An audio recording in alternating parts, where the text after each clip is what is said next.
Okay, so I know that we got a little touchy-feely there in the beginning, so I appreciate you bearing with me. I still feel like it's so important because the rest of the stuff that I'm going to tell you is you're just going to be spinning gears and wasting your time if you don't know where you're going and if you don't know what we're about to learn now, which is who your customer is. Most people come to the world of business and they think of a great product idea.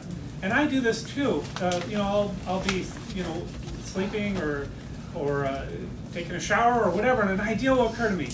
I'll think, if only I could make a new electric car with, gas-powered whatevers. But that's the wrong way to go about it. It's where inspiration and creativity happens, but you come up with a product, and then you're saddled with this tremendous burden to find your market. And it's more difficult than first finding your market and then finding what you could do to serve them. Now you guys are all in kind of a on the fence position. You can decide where you want to be. You've come to being a photographer because you love either doing the photography as a service or you love producing these products. But you also are serving a particular market, a particular clientele.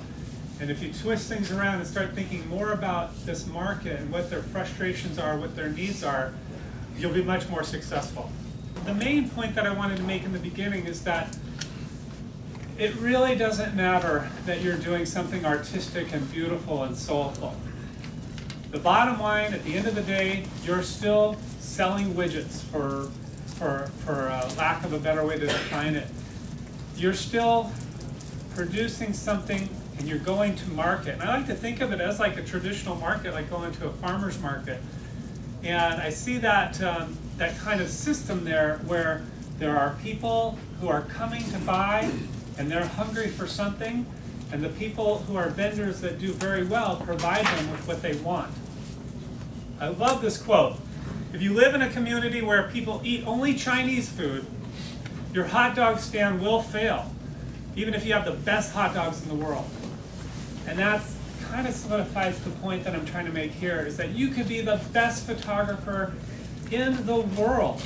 But if you're only residing and interacting in a community of people who don't care about photography or never have that urge, to have a professional do their photography service, or, then you're going to be just frustrated.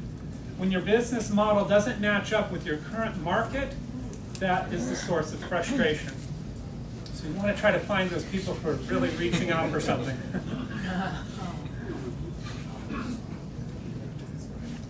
So let's talk about this number one question, the who.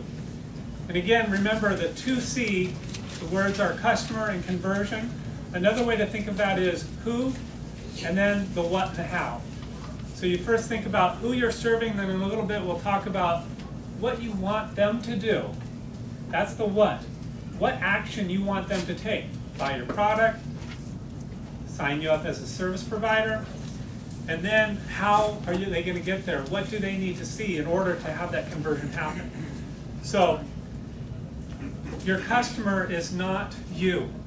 That's one key thing, and I'm continually relearning this with BetterPhoto. I tend to just forget, and I think about everybody coming to the site is like me. I'm a certain personality type. Taken the Myers-Briggs test. Anybody done that? Okay, a lot of you. That's kind of interesting. Taking the Myers-Briggs test. For me, I'm a competitive type, intuitive, thinking, spontaneous. Most of the world is what's called a sensing type. So at BetterPhoto, I'm often thinking that I've already provided everything that the buyer needs in order to buy. And I'm startled to learn that I haven't said anything. I just thought I did.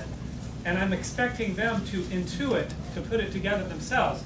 You got to do the same thing, and that's what we'll do when we're critiquing your website. You may be thinking that you've already explained everything that you need to explain to talk about what you're serving. But if an objective person, your objective customer, came to your website, they would go, I don't know what you're selling. I've had that feedback come to me many, many times over the past years. And it's the whole world wide web of people. It's not your friends and family. On the surveys, almost universally, everybody had their friends and family give them kind of feedback, but very few of you had anybody else give you feedback.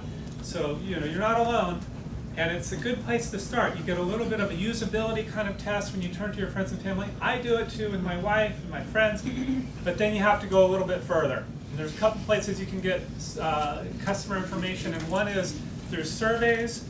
And they will give you a good idea, like what I've done for this class. I surveyed you, and 30 of you responded and gave me great insight to who you are and where you're coming from. So you find there's a big difference between professional feedback and as opposed to common people feedback?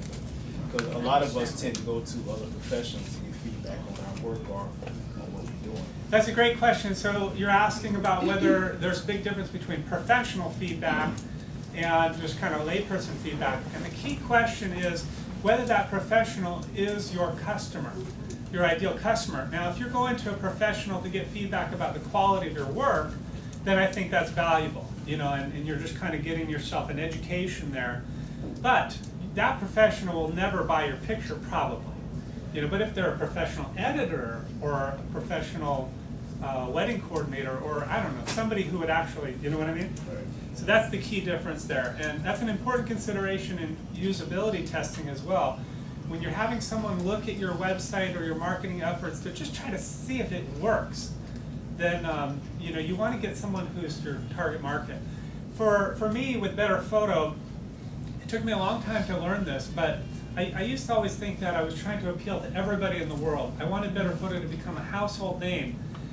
And after several years of beating my head against the wall, I finally realized that it's not the whole world.